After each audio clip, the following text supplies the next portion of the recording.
The phone buzzed against my nightstand with that particular aggressive rhythm that screams trouble. 7:02 a.m. on a Sunday morning. The Denver sun hadn't even thought about rising over the Rockies yet, but apparently stupidity was an early riser. I squinted at the screen. Brooke Patterson, VP Innovation Strategy. The title was a joke. The kid was 26, wore sneakers to board meetings, and thought strategy meant using buzzwords she heard on some startup podcast. My name is Michael Richardson, and at 58 years old, I thought I'd seen every kind of corporate nonsense there was. I was wrong. I cleared my throat and swiped the screen. Michael here. Hey, Michael. Look, this isn't working out. No preamble, no good morning, just the nasal voice of nepotism calling from what sounded like the inside of a coffee shop. Or maybe her Tesla. I'm sorry? I sat up, pulling the covers tighter. The air in my Denver condo was freezing. The heating unit had been making noise for weeks, much like Sterling Capital's Q3 earnings report. You're not adapting to our new culture, Michael, Brooke said. I could hear her chewing something. Probably some organic granola bar. My grandfather and I talked it over last night. We need agility. Your legacy infrastructure, we're pivoting to a digital-first client approach. So effective immediately, we're letting you go. HR will email the Cobra stuff. I didn't blink. I didn't curse. My heart rate didn't even spike. It's the thing about working in high-stakes business development for 28 years. You develop a reptilian calm when facing chaos. But not adapting to new culture? That wasn't criticism. That was confession of her incompetence. I was the one who remembered that Charles Morrison still preferred phone calls over Slack messages. I was the one who talked the Morrison Holdings Group off the ledge when our tech platform crashed last winter. I wasn't legacy infrastructure. I was the foundation. Noted, I said. My voice was flat, void of the panic she was probably hoping for. I think she wanted a fight. She wanted me to beg so she could feel like a tech disruptor instead of a girl playing with her grandfather's checkbook. Okay, well, good luck, she stammered, clearly thrown by my lack of hysterics. The line went dead. I stared at the phone. My career at Sterling Capital Partners, 15 years at Sterling, 28 years total in this industry, ended by a kid who probably thought EBITDA was a new cryptocurrency. Now let me tell you how I methodically dismantled her little empire using nothing but relationship capital I'd built over 3 decades in this business. I didn't go back to sleep. I didn't feel sorry for myself. I swung my legs out of bed and walked straight to my home office. The glow of my computer screens was the only light in the room. My access hadn't been cut yet. Classic amateur move. Brooke had fired me at 7:03 a.m. on a Sunday. It didn't work weekends at Sterling. The automated revocation script wouldn't run until Monday morning at 9 a.m. That gave me nearly 26 hours where I was technically fired but digitally alive, a ghost in their machine. I logged into our client management system. My fingers moved across the keyboard with the steady rhythm of someone who'd been doing this since these kids were in elementary school. I didn't delete anything. That's illegal. That's amateur hour. Deleting files leaves a digital footprint and screams disgruntled employee. I wasn't disgruntled, I was strategic. Instead, I went to the relationship notes section. This is where the real value of Sterling Capital lived. Not in the contracts. Contracts are just paper. The notes were pure gold. The notes contained what really mattered. Which CEO preferred texts over emails, which CFO was secretly shopping for a new investment platform, what vintage of scotch to send Charles Morrison when the market dipped, which clients appreciated handwritten thank you notes instead of automated birthday greetings. I didn't download anything. Downloading triggers data loss prevention alerts that would flag my activity immediately. Instead, I opened the files and absorbed them. I let my memory do what it had been doing for 30 years in this business, catalog every detail that mattered. I didn't need a flash drive. I needed coffee. But then I did one small, beautifully petty thing. I went into the calendar system for the upcoming quarterly review meeting, the one Brooke was supposed to lead next Tuesday to prove her worth to the board. I didn't delete the meeting. I just uninvited the key stakeholders and turned off the notification that would alert the meeting organizer. To the system, it would look like a technical glitch. To the investors, it would look like the meeting was canceled. To Brooke, on the day of the presentation, it would look like an empty Zoom room and a room full of questions she couldn't answer. I logged out at 7:45 a.m., right as the sun began bleeding gray light through my blinds. I walked to the kitchen and started the coffee grinder. The noise was aggressive, violent, beautiful. Not adapting to new culture, I whispered to the empty kitchen, pouring the beans.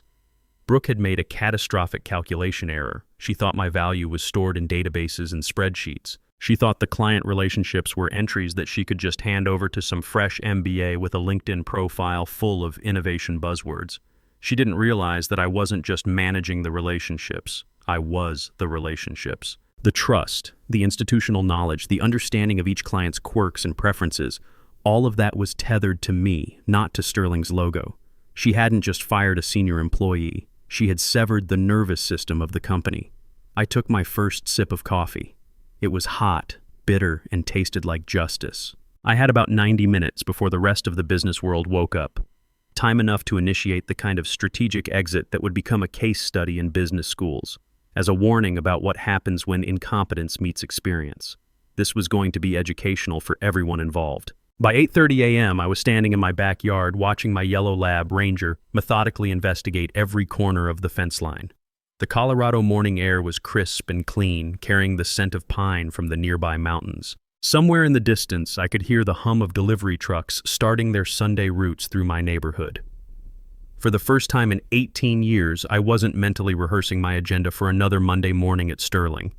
I was untethered, and it felt surprisingly liberating. I held the dog leash in one hand and my phone in the other, my thumb hovering over a contact I hadn't dialed in almost 2 years. Stephen Walsh, Regional Director at Summit Investment Group, our biggest competitor, a $500 million operation that Sterling had been trying to undercut for the better part of a decade. Stephen had tried to poach me 4 times over the years. Each time I'd politely declined, citing loyalty to Sterling's mission and my respect for Howard Patterson's leadership. The last conversation we'd had, I told him I believed in what we were building at Sterling. Loyalty. Funny how that word left such a bitter taste now. In corporate America, loyalty is just another word for sucker who didn't read the fine print. I watched the seconds tick by on my phone screen. 8:42 a.m. There's specific etiquette to calling a competitor on a Sunday morning. You don't do it during regular business hours. That screams desperation. You don't do it late in the evening. That's intrusive and unprofessional. You do it in what I call the power window, that narrow slice of time between the morning coffee and the first scheduled obligation of the day. I hit dial. It rang exactly once. Michael. Stephen's voice was crisp, alert. No confusion, no surprised hello. He knew exactly who was calling and why someone of my caliber would be reaching out on a Sunday morning. That's the difference between a seasoned professional and a pretender. Morning, Stephen, I said, watching Ranger finally decide that a particular fence post deserved deeper investigation. Hope I'm not interrupting your meditation or your CrossFit routine. Just finishing my coffee and reading the Wall Street Journal. To what do I owe this unexpected pleasure? Well, I said, adopting the casual tone I'd perfected over decades of high-stakes negotiations, I find myself with some unexpected availability. As of about 90 minutes ago, I'm officially a free agent. There was a pause on the line, not an awkward silence, but the weighted quiet of a seasoned negotiator processing information and calculating opportunities. I could practically hear the gears turning in his head.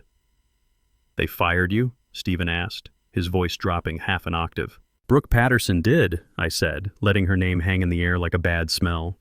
Apparently, I'm not adapting to their new digital-first culture. She wants agility. I'm too much legacy infrastructure for her vision. Stephen let out a short, sharp laugh that sounded like a bark.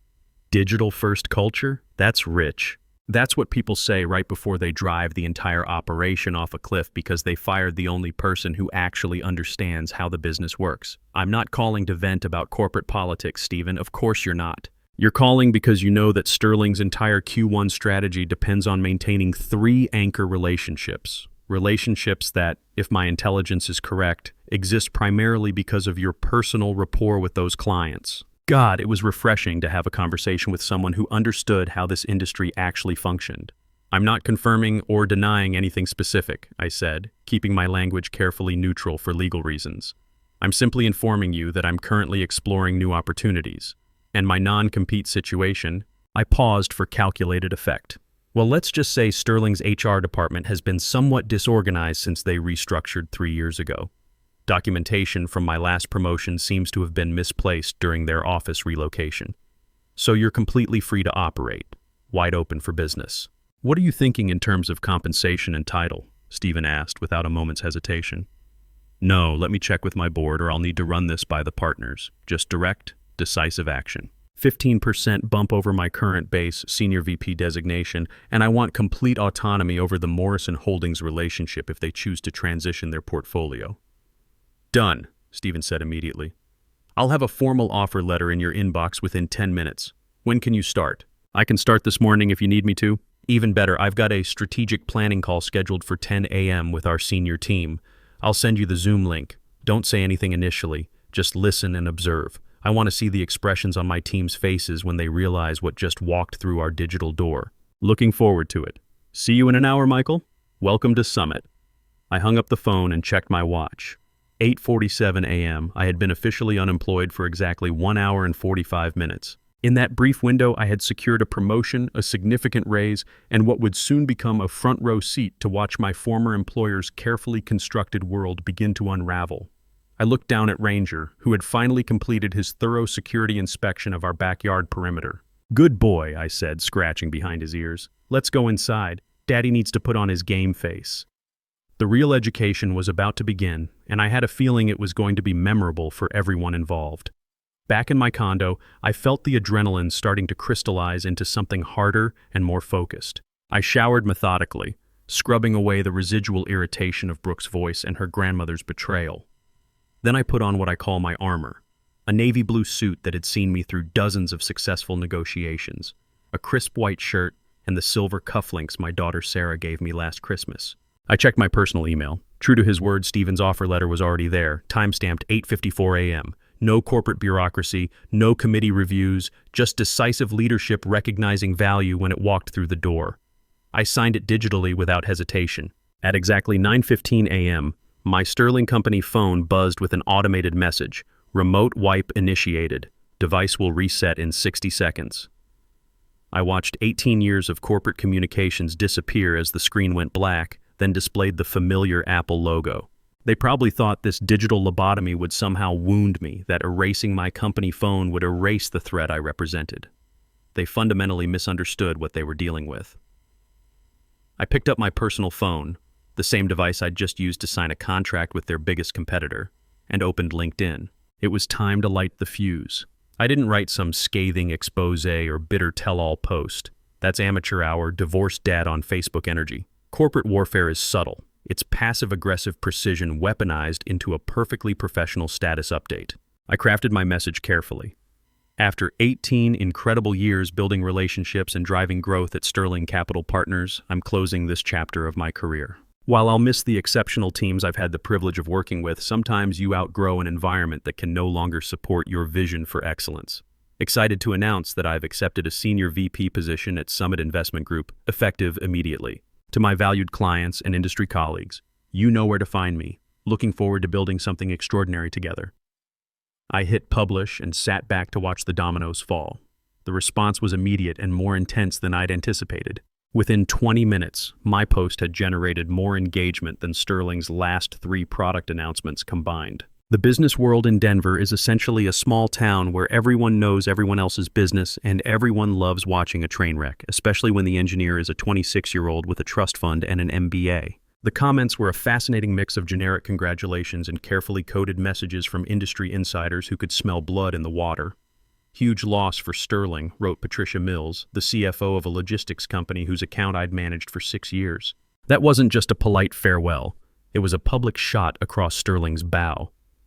"Can't wait to see what you build at Summit," commented Brian Foster, a vendor who'd told me privately that Brooke had once suggested he accept payment through Venmo for a $50,000 consulting contract. But the real action was happening in my direct messages. My inbox was flooding with private communications from clients, competitors, and industry contacts. 2 major investors with portfolios north of $30 million reached out within the first hour. "Michael, we need to talk immediately. Is this connected to the Q3 restructuring rumors? Call me today." I deliberately didn't respond to any of these messages right away. In negotiation, silence creates leverage. Reply too quickly, and you appear desperate. Wait too long, and you seem disorganized. I wanted to project the image of someone who was already busy solving other people's problems. At 9:50 a.m., my personal phone rang with a text from inside Sterling's offices. It was Lisa Cooper, a sharp junior analyst I'd been mentoring for the past 2 years. She was talented, hardworking, and unfortunately positioned about 20 feet from Brooke's corner office. "Michael, please tell me this LinkedIn post is some kind of joke." A minute later, Brooke just stormed out of her office looking like someone told her Santa Claus wasn't real. "She's demanding that IT provide her with your laptop password and access logs. She's telling everyone you must have stolen client data before your termination." I sipped my coffee and typed back, "I didn't steal anything, Lisa. The client information is all still in Sterling's systems. The relationship's, however, left with me. There's a difference. She's screaming at our CTO right now, something about clients canceling scheduled meetings and calls disappearing from calendars. Michael, what exactly did you do?" I just stopped holding the ceiling up. The building was always structurally unsound. My laptop chimed with a Zoom meeting notification. Stephen's strategic planning call was about to begin, and I had a front row seat to watch Sterling's competition learn that they'd just acquired their most valuable asset. I clicked the join button and waited for my video feed to connect. The screen populated with familiar faces. Summit's senior leadership team, people I'd been competing against for years. Stephen was there, looking particularly satisfied with himself. The others appeared confused about why their Sunday morning planning session had been upgraded to include video. They were in the middle of discussing quarterly market penetration strategies when Stephen noticed my video feed had connected. "Good morning, everyone," I said, adjusting my camera and leaning back in my chair. "Sorry I'm a few minutes late." Sunday morning traffic from the bedroom to the home office was surprisingly heavy. The silence in that Zoom room was absolutely delicious. "Team," Stephen announced, grinning like someone who'd just drawn a royal flush, "I'd like you to meet our new Senior Vice President of Business Development. Michael Richardson just joined us from Sterling Capital, effective immediately." The expressions on their faces ranged from shock to awe to something that looked like religious reverence. They knew exactly who I was. For years, I'd been the person they couldn't get around, the relationship manager they couldn't bypass, the institutional knowledge they couldn't crack. Now I was sitting at their table. "Michael," Stephen continued, "why don't you explain to the team why our Q1 market penetration concerns just became significantly less complicated?" I leaned forward into the microphone and smiled. "Because, gentlemen, I don't just manage the relationships you've been trying to access. I am those relationships. And I believe Charles Morrison is expecting a call from us around lunchtime." The marketing director's face was worth every moment of this entire morning. It was pure corporate theater, and the curtain was just rising on Act 2. Meanwhile, back at Sterling Capital, the vacuum effect I'd initiated was beginning to seal with devastating efficiency. Without me there to filter communications and manage expectations, panicked investors were bypassing the usual channels and calling directly to the top. And the top, unfortunately for everyone involved, was Brooke Patterson. Brooke didn't understand that Charles Morrison considered small talk a waste of billable time. She had no idea that Morrison Holdings required all financial reports in a specific font because the 72-year-old CEO had developed macular degeneration in his left eye. Most critically, she was about to attempt explaining digital transformation initiatives to a man who still conducted most of his business over handshakes and handwritten notes. I muted myself in the summit meeting and watched this corporate tragedy unfold in real time, like observing a slow-motion collision between a Ferrari and a brick wall. At 10:45 a.m., my personal phone buzzed with a call from a number I recognized but hadn't expected to hear from quite this quickly. Howard Patterson, CEO of Sterling Capital, Brooke's grandfather, and the man who had personally signed off on my termination just hours earlier. I let it go directly to voicemail. Rule number 1 of crisis management: never take the panic call. Let them leave a message. Let them hear the sound of their own desperation preserved for digital posterity. The voicemail notification appeared 2 minutes later. Howard's voice sounded strained, older than I remembered. "Michael, it's Howard Patterson. We need to discuss the transition process immediately. There seems to be some confusion about client handoffs. Please call me back as soon as possible." Confusion, that was such a diplomatically elegant word for what was actually a hemorrhaging arterial wound. I deleted the voicemail without a second thought. The thing about incompetent leadership is that it remains largely invisible during calm weather. When markets are stable and clients are satisfied, even a moderately intelligent golden retriever could probably run an investment firm. But when the first storm clouds appear, you rapidly discover who's actually been steering the ship versus who's just been standing at the helm taking credit for favorable winds. At Sterling, the storm wasn't approaching anymore. It had arrived, and it was raining directly into the main offices. Around 11:30 a.m., I received a text message from my contact in Sterling's accounting department. Emergency meeting called. Brooke is literally sweating through her blazer. 3 major client meetings just got canceled with no explanation. Howard is asking everyone if they have your personal contact information. I smiled and took another sip of coffee. The calendar sabotage was beginning to bear fruit. But the real devastation came at 12:15 p.m., delivered via email to my new Summit address. Charles Morrison, patriarch of Morrison Holdings and Sterling's largest individual account, had sent a message that would effectively end Brooke's career and possibly sink the entire firm. From Charles Morrison, Morrison Holdings. To Michael Richardson, Summit Investment Group. Subject, partnership transition. Michael, just received word about your move. Congratulations on landing somewhere that recognizes talent. We're formally notifying Sterling that Morrison Holdings is terminating our management agreement, effective immediately.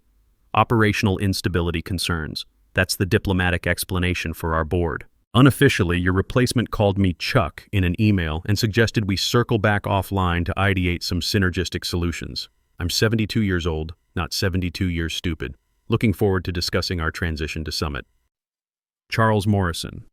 I immediately forwarded this email to Stephen with a simple note. The first domino just fell. At Sterling, this notification would have triggered every crisis protocol they possessed. When a $45 million account walks away, it's not just an email in someone's inbox. It's flashing red lights on executive dashboards, emergency board calls, and the kind of revenue crater that makes stock prices do unpleasant things. But Charles Morrison wasn't finished. Within an hour, 2 additional clients had sent similar termination notices. The Henderson Group cited leadership transition concerns. The Colorado Energy Consortium mentioned strategic alignment issues. In corporate speak, they were all saying the same thing. We trusted Michael Richardson, not your company logo. By 2 p.m. on Monday, less than 36 hours after my termination, Sterling Capital's stock had dropped 8% in after-hours trading. 3 major industry blogs were running stories about executive upheaval and client retention challenges. Financial Twitter, that peculiar ecosystem where rumors become reality at light speed, was buzzing with speculation about Sterling's stability. My phone rang again. Howard Patterson, attempt number 2. This time I answered. Howard, I said, my voice professionally neutral. Michael. He sounded exhausted, defeated. We need to talk. I'm listening. What's it going to take to fix this situation? I'm not sure there's anything to fix, Howard. I'm quite happy at Summit, and your former clients seem to be following their comfort level. This is about Brooke, isn't it? Look, I know she's young, but she's family, and she's got good ideas about modernizing our approach. Howard, I interrupted gently, this isn't about family dynamics or modernization strategies. This is about competence versus incompetence. Your granddaughter fired the institutional memory of your company because I wouldn't pretend that buzzwords were the same thing as business strategy. There was a long silence on the line. Howard knew I was right. He'd built Sterling into a regional powerhouse over 3 decades, but he'd made one critical error. He'd confused family loyalty with business judgment. Name your terms, he said finally, desperation creeping into his voice. Consulting contract, equity stake, whatever you want. Just stop the bleeding. I can't do that, Howard. I've signed with Summit, and my former clients have made their choices. Some decisions can't be unmade. I hung up and walked to my balcony, looking out over downtown Denver. Somewhere in one of those glass towers, Brooke Patterson was probably staring at spreadsheets that painted an increasingly grim picture of her leadership tenure. The stock would continue falling. The board would demand explanations she couldn't provide. The remaining clients would start asking uncomfortable questions about stability and continuity. She had fired me because I represented legacy infrastructure that couldn't adapt to her vision of a digital-first future. What she failed to understand was that in relationship-driven businesses, trust and institutional knowledge aren't legacy systems to be upgraded. They're the foundation everything else is built on. 3 months later, Sterling Capital was acquired by a larger firm at a significant discount. Howard Patterson retired quietly. Brooke found a position at a cryptocurrency startup that folded 6 months later. As for me, at 58 years old, I discovered something unexpected. Revenge, when properly executed, doesn't just feel satisfying. It feels like justice. And sometimes, in the corporate world, justice and good business are exactly the same thing. The Denver sunset painted the mountains gold that evening, and I raised a glass of good bourbon to the skyline. Here's to digital transformation, I whispered, and took a long, satisfied sip. Some lessons are expensive. Sterling Capital had just received a masterclass in the true cost of confusing innovation with wisdom.